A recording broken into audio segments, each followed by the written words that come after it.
Hey everyone, welcome to the BetSperts Golf Masters Betting Preview. I'm Ryan Noonan, excited to be joined by the director of all things content related here at BetSperts, Andy Molitor. Andy, Masters Week, how we feeling, buddy?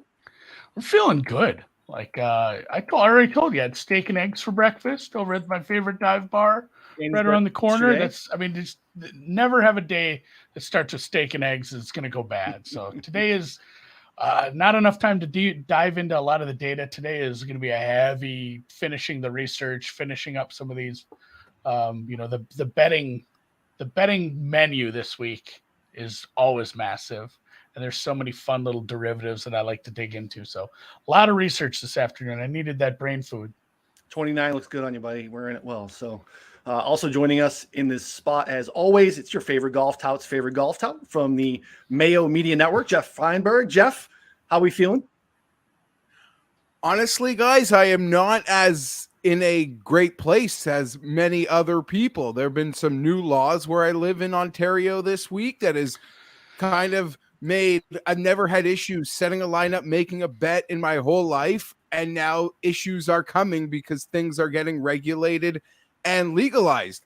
I got buddies hopping in the car to go to spend the night in Buffalo tomorrow to set their lineups. Okay. That's the reality for people that have to live in Ontario. It's not a fun place at the moment on what's supposed to be a special week. Yeah, right. Betting came in and then DFS went away, right? Poor timing for poor Jeff. Isn't there what a week? Masters week. I don't know whether they're just trying to make sure they have everything set up for puck playoffs. Puck's in deep, but I don't care. It's Masters week. Someone that can throw a little coin at one of the Ford brothers and get some stuff figured out up there. Is that still happening? Exactly. We got Ford brothers in charge. You can't just grease them. The same ones that grease New York. I know it's a different country, but it's all the same. There's lube up a Ford brother and get this taken care of. Stat. I was about to just throw out a thanks, Justin, but that's a different Justin, not our Justin that we have today. It's only where I live. It's only in the province of Ontario. Other provinces are fine, but getting to America, I live closer to the States than I would any other province. So I literally know guys spending Wednesday driving to Buffalo and spending Wednesday is setting their lineups. Get some hot wings, fill out your player pool. I like it. Yeah. Well, it's Masters Week, so we have to do our best to give you a menu that can stand up to the absolute fire that Hideki Matsuyama is serving up tonight at the Champions Dinner. I don't know if you guys saw that, but it looks delicious. Joining us here this week, the head of content at the 21st Group, in my opinion, the premier golf follow on Twitter at Justin Ray Golf. It is Justin Ray. Welcome to the show. Yeah, thank you for that. Thanks for having me, guys. I mean, I'm sorry for all the bad news coming out of Ontario. I wasn't privy to that coming into it. Let's get you in a better headspace, Jeff. We'll talk some Masters. We'll be, this is an exciting week. Let's flip that attitude around, and we'll talk some golf here. Get some winners. That's right.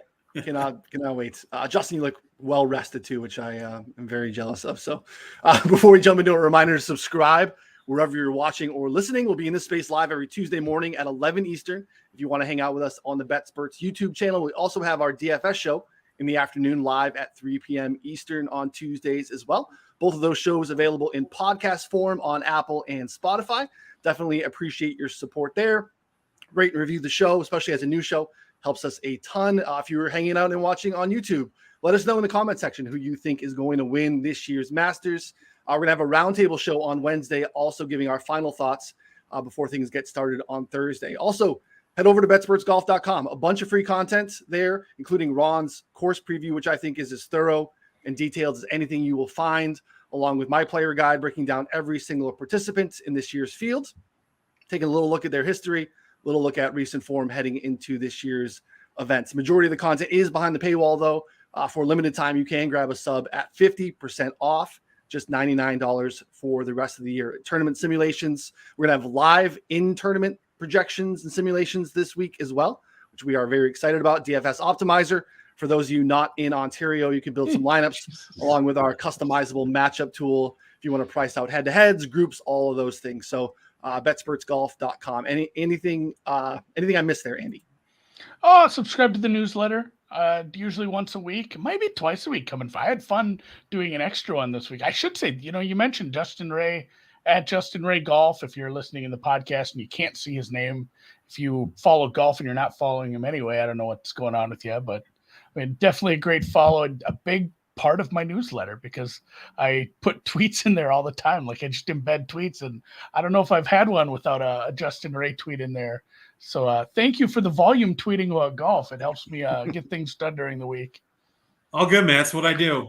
Follow the sport, cover it, and that's the best vehicle I've found over the last, decade or so, really, to generate the numbers and stats and tell the supplement the great stories in the sport.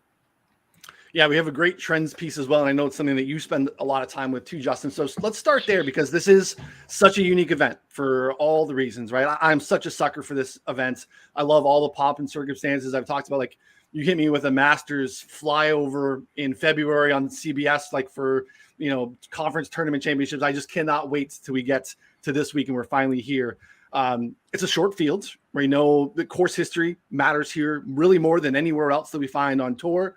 And we just have, again, it's a place where we can eliminate probably 20 guys off the top of a 90-man field because they're either, significantly older, past champions, amateurs who, are maybe up and coming, aren't necessarily in contention here this week. But what are some of the things statistically that you found to be as sticky here as possible? And really, what do we need to hone into this week? Yeah, I think the first thing when you talk about Augusta National is its reputation as a second shot golf course. And that over the last 7-8 years, as we've got some strokes gained information coming out of the championship, out of the tournament, it's really solidified that reputation. 5 of the last 7 winners have ranked in the top 5 that week in strokes gained approach. I know observationally, you just look at the golf course and there's no rough to be seen. But year in and year out, missing the fairway has basically the lowest penalty of any course all over that any of these guys play all over the world. So, missing the fairways, not particularly penalizing. One of my favorite stats about that, the last 10 years, players to finish in the top 10 at the Masters average about 9.6 fairways per round. And players to not finish in the top 10 average about 9.5 fairways per round. So it just tells you that there's no significance in terms of, you don't want to be behind a bunch of trees, but for the most part, if you're a little bit off with your tee shots, it's not very impactful. The approach play is the most paramount statistic. You talked about how course history is very important. No tournament is kinder to its champions than the Masters, whether it's, like you said, the smaller field, the nuances of the greens that are very important. And, almost kind of, unless you're a generational savant around them, like Jordan Spieth kind of proved to be at a really young age, you really can benefit through years and years of experience and knowing where to miss, knowing where to leave approach shots and have yourself the best position, sometimes not for a birdie putt, but for assuring yourself of a 2-putt. So, the first thing I look at is approach play. It is an approach play. Look, week in, week out, that's where winners on the PGA Tour gain the highest percentage of their strokes. But it's a little bit more significant here this week. And without a lead approach play, you're not going to put the green jacket on, with a few choice exceptions over the last 20 years or so. Jeff, that makes things interesting because I know that we talked about it a little bit last week, and you and I have talked a little bit offline too, is that this spot this week has been hard because you almost have to start by crossing people off. And instead of finding and telling yourself stories to build a card and why you like a guy, especially at the top of the board, it is not very difficult to tell yourself a story on about 24 of these guys, especially, elite ball strikers. How have you kind of started to build a card, cross names off, and hone in on some of the guys that you like this week? Because I know that we've both struggled trying to make some choices at the top of the board because you can't bet everybody. Certainly can't bet everybody. I don't know, for an event that it does seem like the winner comes from a much smaller finite group, I'm having a much harder time deciding which of the elite players I want to back this week. And unless you were able to, unless you time bets on a Scotty Scheffler or Cam Smith, I don't think any of the top end players have seen their numbers get worse. In fact, some of them probably saw them get better as two more players entered the conversation as elite players. I've had a real hard time this week. It's almost like I've had the betting yips, making Masters bets. Once I get going, though, these fingers, they're going to be hard to contain. But pulling the trigger this week has been has been hard. And you sort of keyed on it. When you can eliminate the field, you take a demarcation point almost to that Brooks Koepka way. It's like I find myself writing those names down and then cross guys off until I'm left with, a small handful of guys that make sense. And, I can bet on, and if they win, I'll actually win money, if one of them win, because there's only too many power players you can bet on before it's hard to make the week even worthwhile playing outrights. Yeah, Andy, how's your process been this week? Yeah, it's a challenging week. I don't have the chili dippers like Geoff, but it is a little slower. Not only just it's a smaller field. It's a lot harder to say, hey, I'm going to take some long shots. Every week there's somebody 80, 90, 150, 300 to 1 that's like, this guy probably doesn't win, but he shouldn't be this long. Like I have full confidence this number's wrong. I'm going to take a little tickler. It's just not the week to do that. And it's a tough course to, really, really take some of these guys who don't have a ton of experience and give a lot of confidence to betting them. It is a tactical course where experience is going to matter for the most part. We talked a lot about Zal yesterday. There's always exceptions to every rule. Sometimes a guy just has enough talent to overcome not playing here for 10 years before he wins something. But yeah, to Justin's point, talking about hitting the fairways, like, we ball striking. We want ball strikers, but that is a little bit of a caveat to that too, because again, you can have some wayward tee shots and find it really, when he was describing that, all I could think of was Patrick Reed's final round in his win. It seems like every tee shot, they're like, oh, he's in trouble. Like that's it was just, 272 yards to Pine Straw. Like that was his tee shot every time. And I mean, he's the kind of guy who grinds and plays, like he can grind and absolutely scramble his ass off. And that's why he has that jacket. But I mean, it was one of those things where, just like Justin said, I mean, missing a few fairways isn't going to murder you here. You're not in 4 foot tall Kikuyu grass. And as long as you're not doing shit like Jordy did, where he pelted that had to be here, where he hit the tree and it just came right back at him. There's some trees that get in the way, but for the most part, it's hard to get yourself in massive trouble outside of water. Stay out of the damn water. But it's Zal and maybe a couple of the guys at the tributaries, top Andy, has been for me the tributaries. So the biggest problem for the board is some of the guys I liked, I wasn't fast enough. Like that Justin Thomas number got hammered yesterday, 14, and then all of a sudden we're down to 1075 like that. Just a hard reset at BetCris, and what are you gonna do if you miss your number? Sometimes you have to just sit it out. Justin, before we jump into players, I want to get your thoughts too on. Looks like we're gonna have some rain today, probably some rain tomorrow, softening the course a little bit. We ran into this a little bit last year. We also have a little bit of a lengthening of 2 really crucial holes on the back 9 with 11, which is, ruined a lot of guys, Sundays over the years. And then 15, obviously one of the funner holes, but over the years with the lengthening and guys just improving off the tee, guys being left with, 7 and 8 irons into that hole. They seem to stretch it out a little bit this year. Do you think that there's some impact here with a combination of weather and the lengthening of those holes in particular? And has that been any part of your process this week as far as, putting not only just second shot, but length as far as guys that we need to really look at the top of the board? Yeah, a little bit. I think it's worth considering. I think, I look though at the last time we had kind of a chilly, little bit wet Masters where maybe the course played out a little bit longer in terms of weather. And it was 2016 and Danny Willett won. Lee Westwood and Jordan Spieth finished tied for second. So not exactly guys who crushed the ball down the fairway in terms of lengthwise, plenty long, but not like they were bombers at the very top of the board. As far as the holes being lengthened, I think that, situationally, it may alter a couple of guys' approach shots into those greens. Maybe they're hitting 6 instead of 7 iron, but as far as like an overwhelming betting trend, I don't think it's going to be that much of a modification. I wanted to circle back to that kind of, it's tough to go down the board and pick, find value like you can week in, week out on the PGA Tour, point that Andy made. 20 of the last 22 Masters winners. So this is more than 2 decades.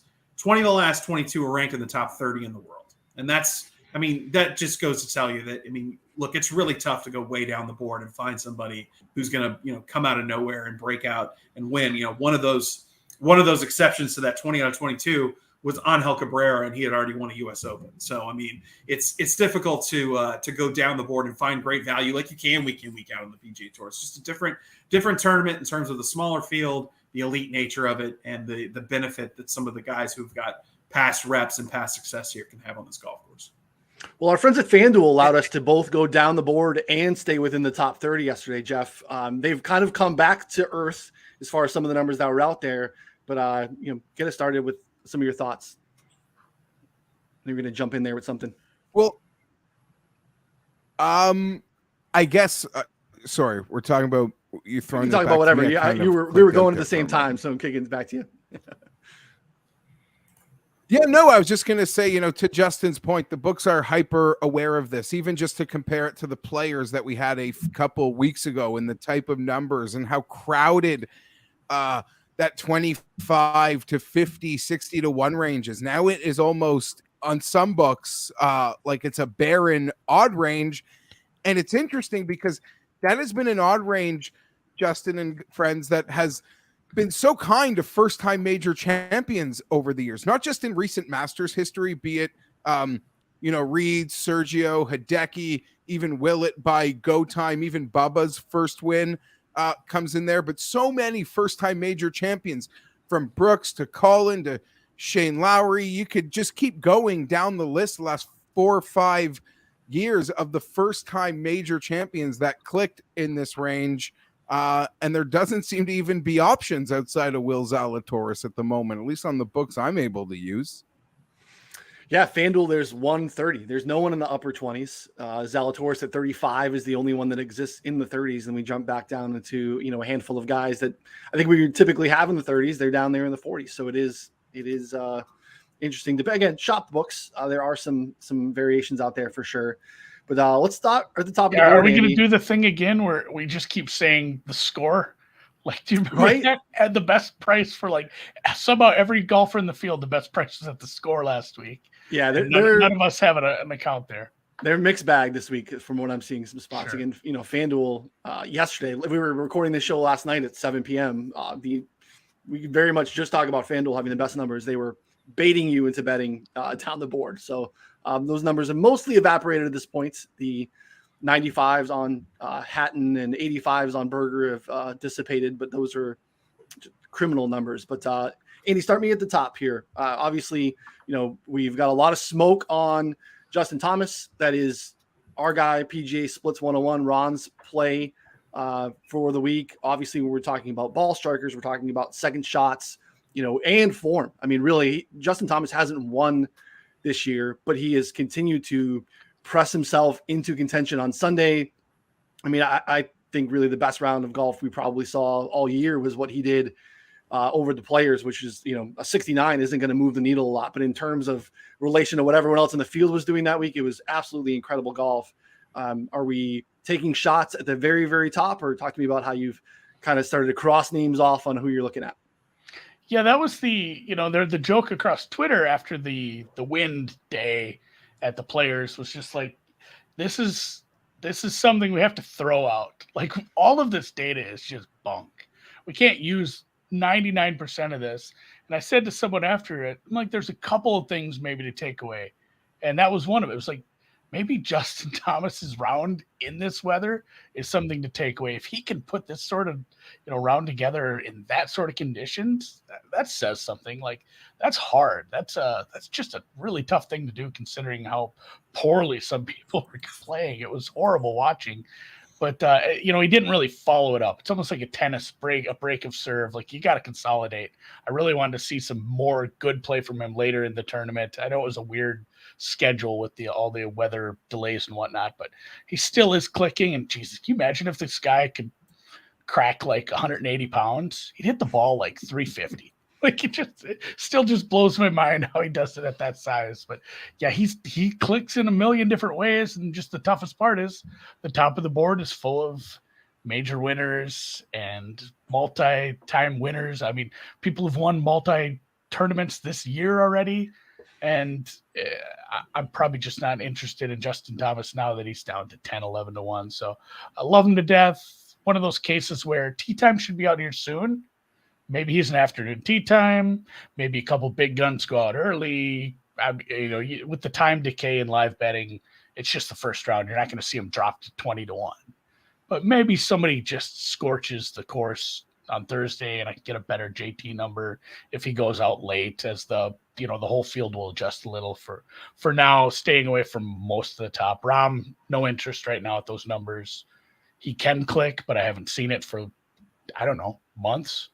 Just the backdoor top 10 stuff on Sunday isn't something that's going to inspire me to win in this field. And then like at the top, I'm probably interested in the guys with win equity this year, the Scotties and the Cams.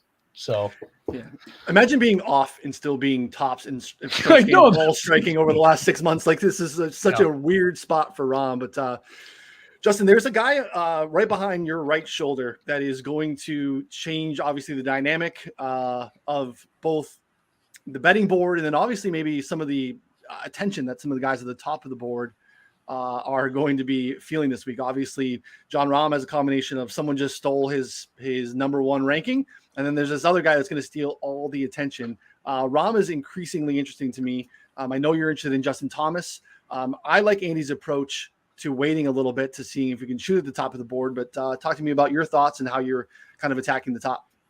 Yeah, so the first thing about Jon Rahm, I know, Andy can speak more to the value in terms of where and when to attack and if you can get a better number on him to outright win. But look, as far as just from a performance perspective at the Masters, he's the only player to finish in the top 10 each of the last 4 years. Over the last 4 Masters, he ranks first in score to par, first in rounds in the 60s. And most interesting to me, 4 bogey-free rounds in that span, which is most of any player in that stretch. So one of the great notes about Rahm in that stretch is that he's been, he's had really high finishes at the Masters, but he hasn't necessarily hit great approach shots. He's been about baseline even in terms of strokes gained approach at the Masters over the last 4 years. He's done it really with his driver. He's first in strokes gained off the tee in that span, and he's putted pretty well. He's 11th in strokes gained putting in that stretch. If he could just, get to maybe Rahm baseline in terms of approach play, I think that's probably the key for him. And I know, look, the putter hasn't been great this year for Rahm. He's really kind of regressed a little bit, but I love his attitude about it. He had a quote a few weeks ago. He's like, I have one bad month putting and everyone freaks out. Ball striking is the thing that categorically is going to stick with a player consistently more week over week. And putting in short game can be a little more variable. So maybe getting onto these faster greens where he's had some more success is a positive turn in the schedule for Rahm, and he can find it this week on the greens. At the number he's at right now, I don't like him as much as I do the next guy. I talked about last night, did Ask Me Anything during the national championship game on Twitter, and I picked Justin Thomas to win, mainly because I've picked the guy like 4 straight years, and I know the year I don't pick is going to be the one where he wins the green jacket. But statistically, you've got to like everything he's done this season. You mentioned that great round in the adverse conditions of the Players' Championship. I think that on the whole, most of the data from that week, you can just go ahead and throw it out the window. But anecdotally, it builds on the resume of what he's built over this season. He's done basically everything but win on the PGA Tour already this year. Nobody's hit more greens in regulation in the last 4 years at the Masters than Justin Thomas has. He's ranked 5th in strokes gained ball striking per round at the Masters in that stretch. I love that, in his career, he had basically finished. He had a higher finish each of his first 4 starts at the Masters. He was building that resume. It didn't fall through last year. He was 4th 2 years ago, and then he was in contention basically until Saturday afternoon. And then the second 9 on Saturday, he really had a rough go of it and fell out of the mix. But I like JT a lot. I think that if I had to pick one guy to win this week, he would be it. Getting back to your question about the guy over my shoulder, from an oxygen storyline standpoint, obviously he's sucking the air out of everything else, right? Yeah. And I think that can only help. Look, Scottie Scheffler is playing his first event as world number 1. Like in any other week going into the Masters, that's a gigantic storyline. What is it, like number 7 on the list? We haven't even really talked about Scottie yet, and he's world number 1. I think it helps a guy like Rory McIlroy going in and looking again. The focus has been squarely on him for 7-8 years going into the Masters because he just needs this last leg to complete the career Grand Slam. Join, the 5 players in the history of the sport to do it. And it's not like he hasn't had success here. He's got more top 10 since 2009 of any player at the Masters. So, and no one's going to, I mean, he'll have a couple of questions about it in the press room, but I mean, as far as just the attention being thrown on him, I think this can only help a lot of those guys who may have otherwise had a lot of things clouding them. Maybe like Xander Schauffele, a guy he's in that conversation as best player without a major championship now. He said top 10s in half of his career major starts. Really feel like, he almost won last year until I think he rinsed it on either 16 or 17. I forget where it was. Yeah. And ultimately Hideki won. Yeah. It helps a lot of guys like that, I think. Storyline from just a tension and hype perspective, I think can only help those guys' chances of winning this week. It's nice for some of the sports writers, like the guy who is like relieved that he doesn't have to write the Rory career slam article for the 9th straight year. Again, yeah. He's fine. I'll Been in it for a while. He has to write the Tiger is back again. So yeah, I mean, he writes. He's like, I'll just do the Tiger piece. Like, I'll go find that draft. Exactly. So I totally agree that the Oxygen Tiger takes is helpful for Rahm, for Rory, for Hideki, like anyone with a storyline this week. All those kids, Morikawa, Hovland, Scheffler, Cam, like everybody. There's one player, though, maybe it's a negative for in a weird way. That's Justin Thomas. Like, he could be too busy making sure Tiger's toilet paper roll has been changed. Like, we're going to get tee time soon. And as somebody, I don't have money on Justin Thomas, but for people that have already bet Justin Thomas or do, I wouldn't know. I don't know if I would want him paired with Tiger. I know as someone who's really liking Rory this week, I don't want Rory paired with Tiger because he's mentally put it out in the orphan, he's mentally put it out there years ago that he thinks Tiger costs him a stroke around and he doesn't like it.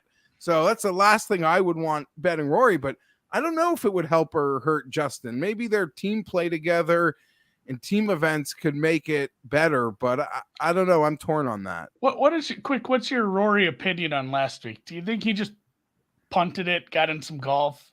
Like, people are pointing out, he didn't play well last week. Yeah, he was at Augusta half the week. It's not like he was getting in the normal amount of practice rounds in San Antonio. I don't think he was terribly focused. I don't really want to take that into account. As someone that likes Rory this week, and we know when you want to bet on guys, sometimes you just got to find reasons to bet them, just like reasons to not bet on guys. I look at his approach play in the two events before Valero gaining those strokes. I think that's a great sign. I think, a lot of guys have won this event recently a couple years after we thought they were going to win it. Hideki, I probably bet in 3 of them in the last, whatever. And Sergio certainly. And I think Rory kind of can fit that mold perfectly. You got to pay a price. But as someone that likes him this week, I can ignore it. As someone that's looking for a reason to not bet him, it's an easy thing to be like, no, I was so repulsed by last week. That's red ink. Adam Scott's another name too there, where a guy who maybe a couple years after you thought he would break through and win, came through with a victory. I don't put a ton of stock in Rory's performance last week. He did only the second time he's ever played San Antonio. Obviously, he's at a stage in his career where the preparation for the biggest championships is more important than maybe a week, just a one-off appearance at an event in Texas. So as far as Rory goes, I really wish that he would buck this trend because I'm tired of updating the statistic, and this doesn't help anybody going into the week, but maybe it will on Thursday night or Friday morning. So since his last major championship win, the 2014 PGA at Valhalla, in round 1, he is 34 over par in the majors. In rounds 2 through 4, he is 60 under, a 94 shot difference. And the only 2 players with a better score to par in rounds 2 through 4 in that span are Jordan Spieth and Brooks Koepka, who have combined to win 7 majors in that stretch. So, I mean, if Rory can get out of his own way on day 1, get that slow start, remove that from the equation, then he's really somebody to watch. That doesn't help anybody today, but I think that from just a storyline perspective, I think that's something to keep an eye on. As far as his success at the Masters, people will ultimately blame his, when Rory doesn't succeed, they blame his putter, right? I mean, that's been the story for his entire career. But truthfully, since 2015, he's 16th in strokes gained putting at the Masters. He averages more than half a stroke gain per round on the greens, which is really good by his standards. It's his approach play that really just hasn't been good enough. He's lost strokes on approach on average per round since 2015. I think the last 6 rounds at the Masters, he's lost more than 9.5 strokes with his approach play. So if he can improve on that, you mentioned some of the positive trends he's had with his approach play those last couple of starts. That's going to be key for him this week. There's another name you sprinkled in there real quick, and some other guys that are kind of in that 20 range that I want to talk about before we move on. And that was Brooks Koepka. Another, we know big game hunting Brooks. We saw a little bit of that in Austin, where big moments. I think the match play sets up, again, narrative based, but like just mano a mano, the ego of being able to stare you down. Jeff talked about this with the Phoenix win. All of a sudden he's paired with James Hahn, and Hahn takes the lead, and all of a sudden he can just smell blood in the water, and all of a sudden he finds himself in position there on the back nine and is able to take that one home. He is playing better than I think people really realize or want to give him credit for. He's not just kind of rolling out of bed and winning all the time, but the form is not horrible. He wants a Masters. He wants a green jacket. He obviously talks about, we kind of clown on him for years about Masters only, but like you mentioned, no one takes better care of their champions historically than the Masters. You get to come back for the rest of your life. It is something that you really take with you to your final days. He wants this one. Jeff, I know we were interested in Brooks. Talk to me about how you think he is in play a little bit this week. So I'm not a fanboy. Like, I am not, if anyways, I try to find reasons. And as we've spoken about before, and I share openly, is that sometimes when it comes to majors, I get caught in betting like guys I want to see win. In the same way, like if your favorite team is playing a playoff game, you're just going to bet on your favorite team. You don't care if there's value on the other side. And sometimes when Brooks and Spieth contend, I just like the guys without majors. I want to see other guys get some love and not two guys hoard them. Not a fanboy. That being said, you can't ignore like the stats Justin was peppering out last week in terms of the major championship. It's like first, everything that seems pertinent, everything that matters. But what matters to me, I'll say it again, and we're drinking game, not a fanboy of him, is how he has played at the courses he's played well at before, or the situations that we think work for him this year, like match play. Phoenix, course he likes, course he's had success at, plays fantastic. Honda finishes 11th. It's a course he's finished second. It's a course in his backyard. He couldn't buy a putt, finished 11th. I thought he played very well that week. Match play, it's just a format and a situation that works for him, and he's healthy. Feels like he hasn't been healthy this time of year the last couple years, especially in a match play. We know last year at the Masters, you can almost write off the miscut and just look at the previous results. I don't care about the motivation thing because it's the freaking Masters. Everybody is motivated. They all want it. Who want it more? I don't buy into that, but I do buy a mentality that it will require to win, to face Justin on Sunday, to face Rahm on Sunday, if you are versus another one of the top tier players. So yeah, I don't know whether I don't want to say bullied into it, but I'm buying it. Like, I'm really buying the Brooks, and at 2022 to 1, like, gun to my head, I need one guy. Think it'd be Brooks. I really do. You say like matching up or, staring down those guys on Sunday, and then just not to go fully down narrative street, but he isn't one of those guys where you'd worry about that. Like, you saw Molinari made the bigger mistake with the water ball, but like you could see Tony Finau was nervous in that final. Look, you saw Bo Hustler last week. They all get nervous. Like how do you walk with Tiger? And I mean that's just tough. And I don't worry about that with Brooks. And it's funny too, the comments here as we brought up JT and his round. 2 different people are mad at us for not bringing up Bubba's. Yeah, Bubba played very well in the wind, but Bubba's missing every other cut, while JT is top 10ing 2 out of 3 events for like the last 6 months. Like, Bubba has won here. It's been a long time. He did have a really nice round. It's just they're not the same. They're not the same right now. Bubba's form is just so far off. And I mean, if you want him, there's 100 to 1s out there. He's a former winner. He's going to hit the ball he's going to stand on the right side of the ball, for people who like to bet on that sort of thing here. So, I mean, there's some big numbers if you like him. He's definitely somebody I'm looking at as like a positional bet, but hard to get behind him at, even at 100-1 to win here again with this field, with his form. The one thing I thought was really interesting too, Justin, I want to get your thoughts on. We're talking about ball striking, and really, I think a couple of names jump to mind when we think about it. We've already touched on Justin Thomas, but Collin Morikawa as well. Talked about how I read last week he was mentioning how he really got out of his own game and wasn't really, felt that he was told he had to shape shots in a certain way here and not really play his game, and didn't really get out there and do what he does naturally, and was trying to, shape the ball differently because he thought he had to, and feels really confident this week coming in based off of really playing his game, having a couple of Masters under his belt. We typically, at least for me, like since he's been in the fold, like auto bet at 20, and there are some 24s out there on Collin Morikawa that are very, very, very tempting. Again, can't bet everybody, but what do you think about that around the shot shaping, and then what have you seen a little bit on his 2 Masters leading up to this one?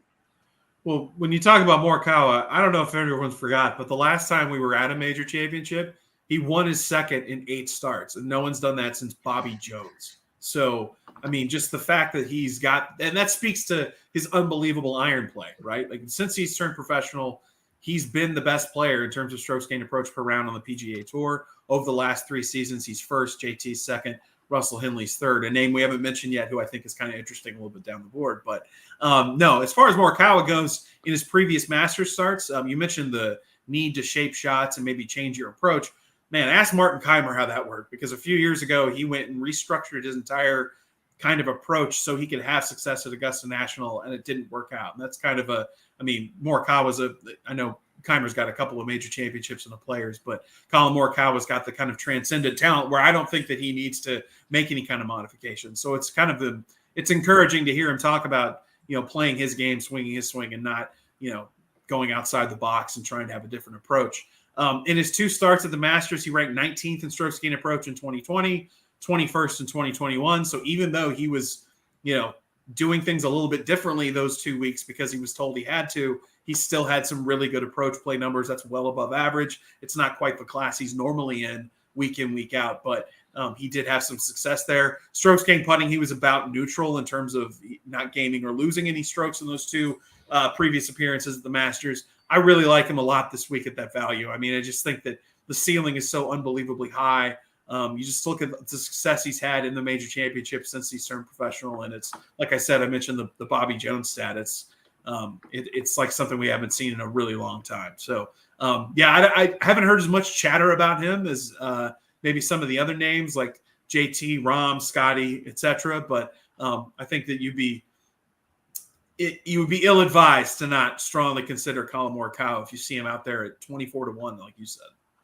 Yeah. It's funny how people's brains break when they see like a win. Like it changes so much, and really like I don't know how I would do this, but I want to do like some sort of project, maybe taking, I don't know if it would all be strokes gained, but looking at like, here's a tournament a guy should have won based on how well he played. Just somebody went 1%. Somebody went so far off 2 standard deviations past where they've ever played. And like Neiman going nuclear at Genesis. That was just, that was complete wire to wire playing out of his mind for 4 days, and really tried to give it back a little at the end. But like Morikawa wins that tournament if he plays that well, probably a lot of times. And then it's like, oh, he won already this year. And, the Players, we can kind of throw that out. I think people are like making a case for him. It's silly how a second just doesn't do it for anyone. Well, I think on that note, then, what would Will Zalatoris' number be had he just won Torrey Pines then? Where Luke List had that X times performance and got him. Best week of his life. Yeah, that's a good question. Especially coming off of what he did last year, where he, the thing about Zalatoris last year at the Masters too is that he putted brilliantly. He was 5th in strokes gained putting.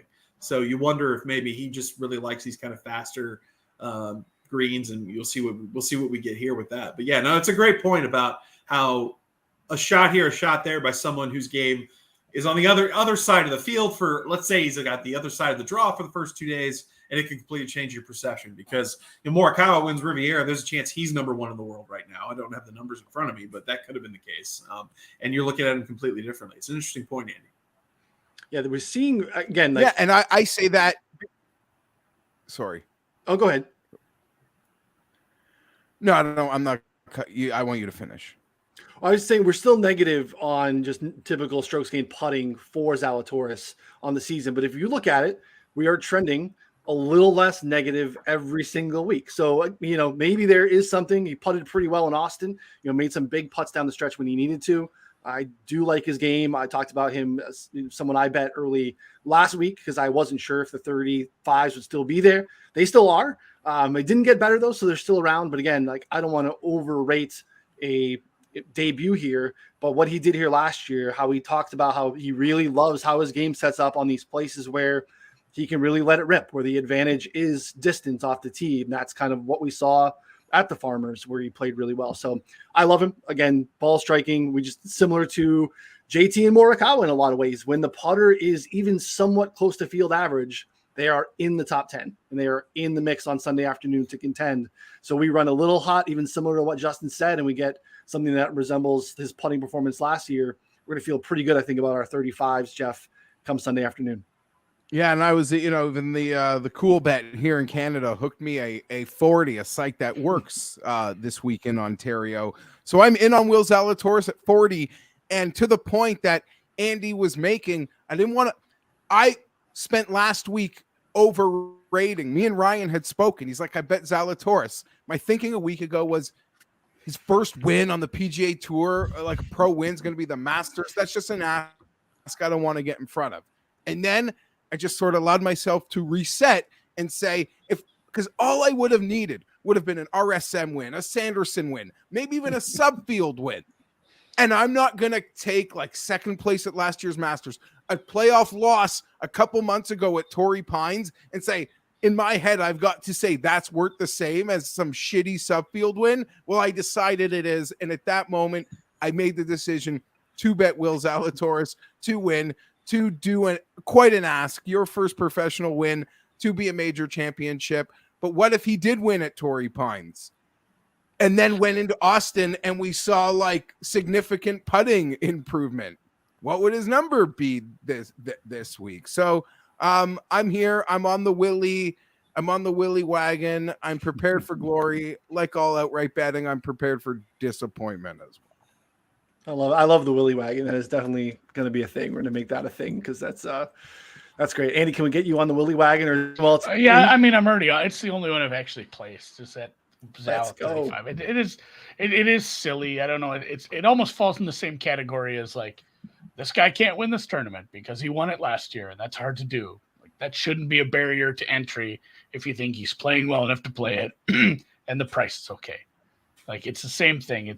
There is a little bit too. Some guys maybe getting nervous down the stretch. I don't know. I just haven't seen that from him. And it was a weird playoff. Honestly, those two men in a playoff, that was always going to be a weird one. That's just playoffs are a coin flip for a lot of these anyway. It's so tough when it comes down to that.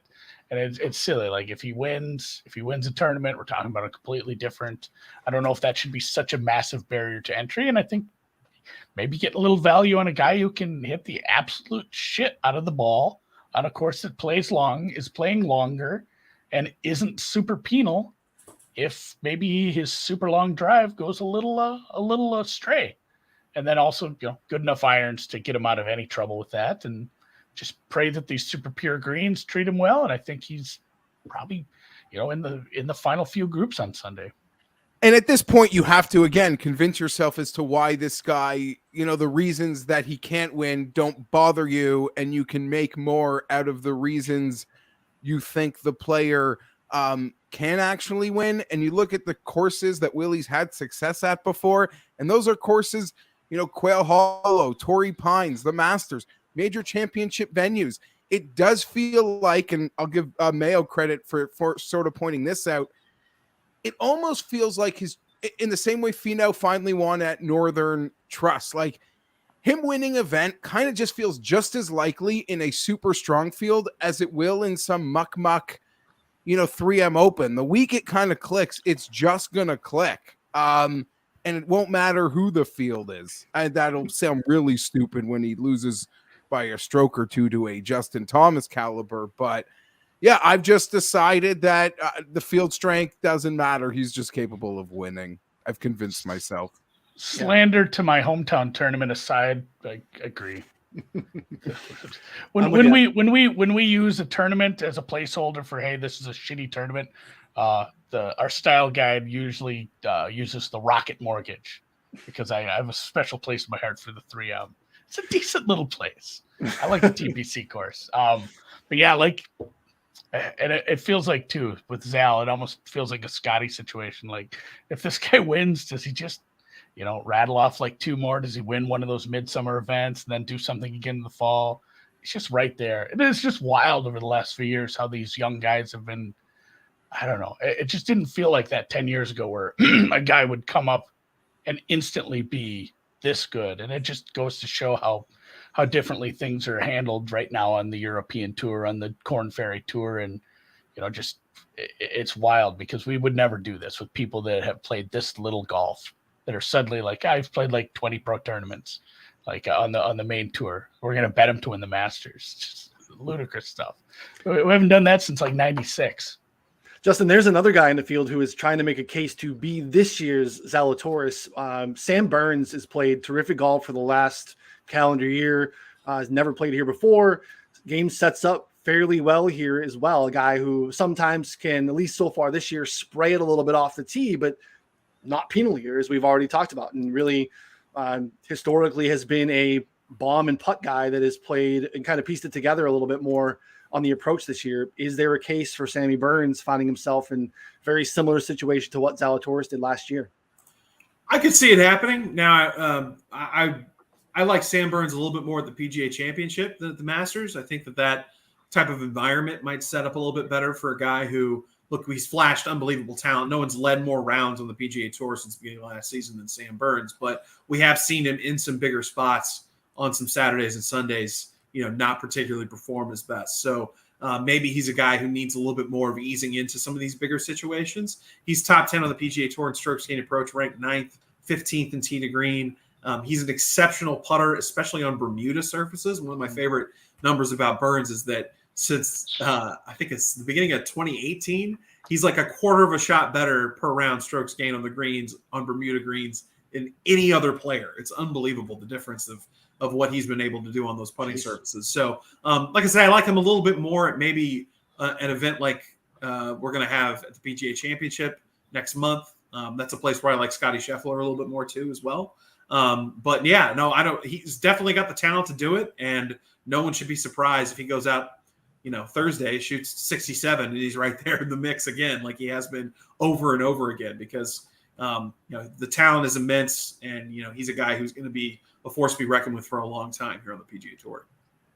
And to the point, if you're going to bet a long shot at the Masters, and I think at his number it kind of needs to be a long shot, I'm not making this bet, but if he got himself into contention, I actually do trust his makeup to be his sort, the way he carries himself, at least through the TV. I don't know these guys. I make up my own narratives, Justin. He just seems like a guy that I would trust in a Patrick Reed sense. Like, it didn't matter if he was against a top 5 player in the world. Like, it really seems like he wouldn't crumble under that. He's had some reps in some big situations, right? He's been, like I mentioned, no one's led more rounds since the beginning of last season on the PGA Tour than Sam Burns. So he's been in the fire, over and over again. Not yet in a major championship. That's a different animal. One of my favorite numbers that I came up with going into the week. Hang on, I'm stalling briefly as I find it. So over the last 20 Masters champions, only one player, Jordan Spieth in 2015, won without at least 10 previous starts in majors. And Sam Burns is just making his 7th start in a major championship. So aside from generational young talent at the Masters in terms of Jordan Spieth, there is some value in getting some major championship reps. If you think about it, it's just the 10th major for Scheffler, 9th for Victor Hovland. So that would be something to consider going into the championship as well. This is, like we talked about earlier, it's a place where experience does matter. I know we saw what Zalatoris did last year, but yeah, I could see it happening. I'm kind of in the boat where I'm not going to be betting on Sam this week, though. 2 straight years debutants finishing second, right? Because we had that M second, we had that Zalatoris second.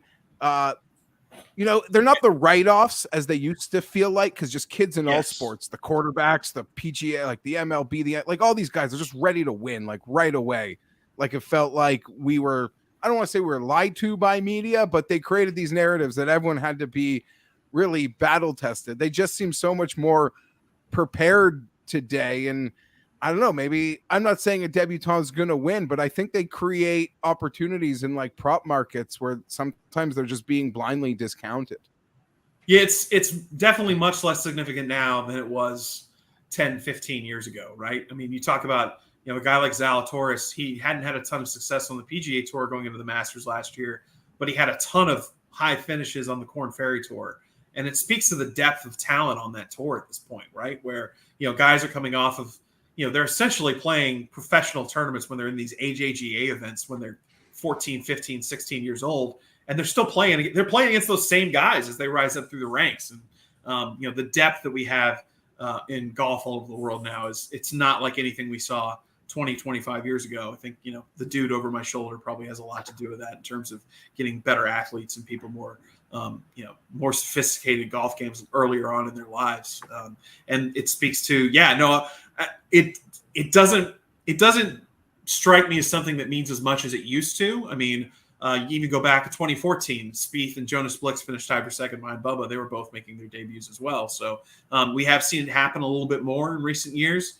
We're gonna throw Fuzzy Zeller's name away at some point, right? He's the last guy to win in his debut in '79, and it's gonna happen at some point. Maybe it's this week, but I'm not quite there yet with Sam Burns going into this tournament. Geoff, let's jump down the board here. About 10 minutes or so left. Is there anyone down in this Burns in I guess 50 and deeper range that we really haven't touched on that is that's of interest to you? So the one bet like future that I actually came into the event with was an Adam Scott 80-1. I made I don't know. I like this the signs for Scott. He's had a really consistent season. The putting, the around the green game has improved. I'm betting the Zalatoris. I'm also betting the 2013 champion with the 5 for top 10s and trying to rely on that history and that other Masters narrative or a tried and true one of how it being kind to past champions. Looked great at match play until something happened, in the final 4 holes versus Kisner in the semifinals. But in a way, for my Masters bet, I almost saw that as a good thing. Like, who needs the 3 extra rounds? I thought he's looked great. Everything kind of feels trending. I know the odds, like he's not a long shot. He's not a senior by any means. But if anyone is going to rise to the occasion for a second wind and challenge this youth movement, I love the dedication I've seen from Adam Scott. That's a great number, too, because those are all mostly gone. You're basically looking at 55s and 60s at most spots. So no problem with that. How about you, Andy? Is there anyone? I know you just got the Zal ticket, but is there anyone kind of tickling your fancy down the board? Shopping around, and once I get down to that point, I'm not going to bet Cameron Young to win this tournament. I don't think he can. I really like his game. I love what he can do here, but he's a debutant. 80-1 might not be enough for me. It's a guy where it's this is a strong case for a lot of those guys for some top 20 bets. These are guys I expect to play well. There's in the top debutante market, there's almost too many guys I like. Gooch is a guy I like right now. I might make 3 bets in the top debutante market and then just watch someone go nuclear and ruin that for me. But yeah, Cameron Young, outside of the players, and again, the players is what it is. The guy was just playing really well once they hit the California coast. Played well at the Honda, played well at the API, and that's a tougher court. Cam Young was a guy that really was. He had some juice, but wasn't getting maybe the recognition because he wasn't really in contention. I guess outside of I guess you had the high finish at Riviera, which again, if you want to use that comp, so he's someone that's on my radar, but I just looked at it and said, Andy, you do the look in the mirror, like, are you going to bet Cameron Young to win the Masters? It's probably not something I ought to blow money on. So a few of those guys down the board in that 70, 80 to 1 range, like those are strong. Even like Gooch top 20, Cameron Young top 20, Kokrak top 20. These are some, I'm going to look if I can get the good enough numbers. The long shots are guys I'm looking at to play well, be around on Sunday, but it's hard for me to, picture a world where they actually contend for the title. Like, hey, the guy's in the 4th to last group. That's really, really good for, Taylor Gooch. Proud of him. I'd like to make some money though. If I bet him outright, it's one of those things like, yeah, I was right, but like I wasn't right enough, or, somebody played their ass off and just did a little better. So it's nice to be able to actually cash on some of those opinions with some positional bets like that. Yeah. I love those finishing position bets. So we'll have a irresponsible sized card this week, and that's okay. Cause it's the Masters. So there's no such thing as that for the Masters. Right. I totally agree. Thank you, Justin. I just needed a little bit of confirmation. Is there anyone down the board for you that is kind of catching your eye? 2 names we haven't really talked about a whole lot. One is a guy who's finished in the top 10 each of the last 2 Masters. He's ranked 3rd in strokes gained approach per round at Augusta National since 2015. The only 3 players with a better strokes gained ball striking record since 2015 at the Masters than Corey Conners are Dustin Johnson, Brooks Koepka, and Jon Rahm. I mean, he's got the ball striking acumen, the approach play. I'm not going to pick him to win, but I think there's some value for him if you want to fill out a lineup, if you want to, pick him to top 10. He's obviously shown that he can show that, potential, and he's done it with the 2 top 10s in the last 2 starts. Played well at the match play again as well. I think Corey Conners is a guy that isn't getting a lot of talk because he hasn't broke through with a victory since that San Antonio win a couple of years ago. But I mean, he's a guy who's going to be, he's got the ball striking acumen and potential to have another big week. And another guy who I briefly mentioned who, if I could tell you that this guy leads the PGA Tour in strokes gained approach, he's got a couple of top 20 finishes at the Masters in recent years. Oh, and by the way, of all the players in the field this week, he has the best strokes gained putting average per round in his Masters career. That's Russell Henley. I know that he's had his struggles on the weekends in some big spots. Hideki came and got him at Honolulu in an exciting finish where he basically led that tournament for about, felt like 68 holes, and then it got snatched from him. I think the narrative about him will be a little bit different if he had broken through and won that tournament as well, held off the defending Masters champ. But he's got a lot of the underlying metrics that make him really interesting. I saw him on one book at 35 to 1, which is way too high. But if you can get him further down the board a little bit, I think he's somebody who's really interesting to take a look at because of those underlying numbers. I had a 45 on Henley that week in Hawaii, so I still have not recovered from that, and that's definitely biased. He's tasted a lot of smoke. You didn't enjoy that Matsuyama 3-wood as much as I did. Jeff made a face too. No, it's funny. Corey, and it's funny. It's just they're different games, but Corey Conners is like ultra chalk in DFS, and you're just not hearing him mentioned on betting shows at all. Yeah, it's just. Listen, my thing about Corey Conners, I'll only say this, and it has nothing to do with betting him this week. I was at the Leafs game after Weir won the Masters where he came out to drop the puck, and I had never heard that building louder until the Raptors, championship run when Weir came home. So we would love it. Nothing more. I don't need to have a cent on Corey Conners for that to be celebrated. As much as anything. In my research, he's a name that keeps popping up as Masters trends and the different. He was a first round leader a couple of years ago. As a debutant, he was a first round leader, I believe, 2 years ago as well. So the name down the board for me, and it's not as down the board as it was before. And I know he has a pretty treacherous stateside, majors trend. Has not been able to put it together. Could not, was just running hot with the putter in Florida in a big way. API gaining over 2 shots per round on the greens. Same thing at the Players, and then goes to the Valspar. Absolutely nails with the approach and really couldn't do anything with the putter. And this Tyrrell Hatton, who is a top 20 player in the world. I took a sprinkle at 70.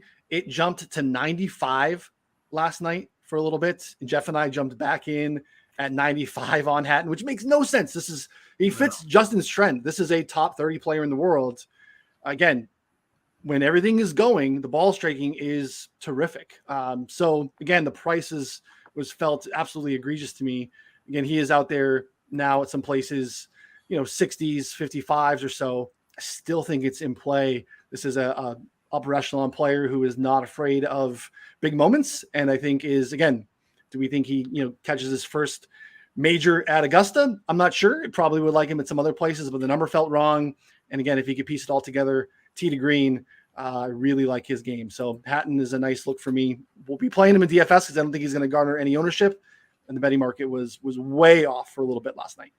That's interesting to see him that low. He's finished top 20 last year at the Masters. He's the leader on the PGA Tour this season, strokes gained putting. Right. So we talk about how putting is the most variant stat that there is. We'd rather lean on tee to green and approach, but there are guys that just are better. Their baseline putting numbers are better. And I think sometimes we discount that because, he's doing it all with his putter. It's but he does it with his putter every week. And when he's in an opposite way of like a JT or Morikawa, when he does it tee to green, then everything is on pace for him to be clicking in the top 5 and top 10. So I like Hatton quite a bit and I feel good about the numbers that we got there. So, all right. Unless anyone has anyone else, that wraps us up right on the hour, right on the spot. So again, Justin, tell everyone where they can find your stuff. I know you guys are doing lots of awesome stuff over the 21st group. It's really cool to hear about some of that stuff.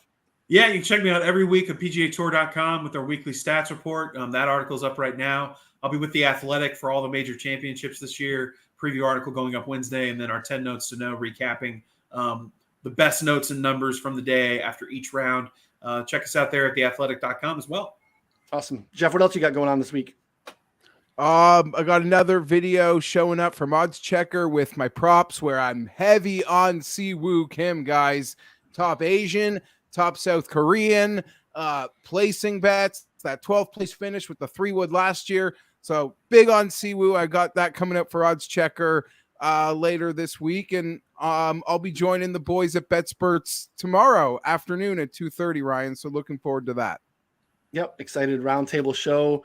The special guest there as well. We're excited about.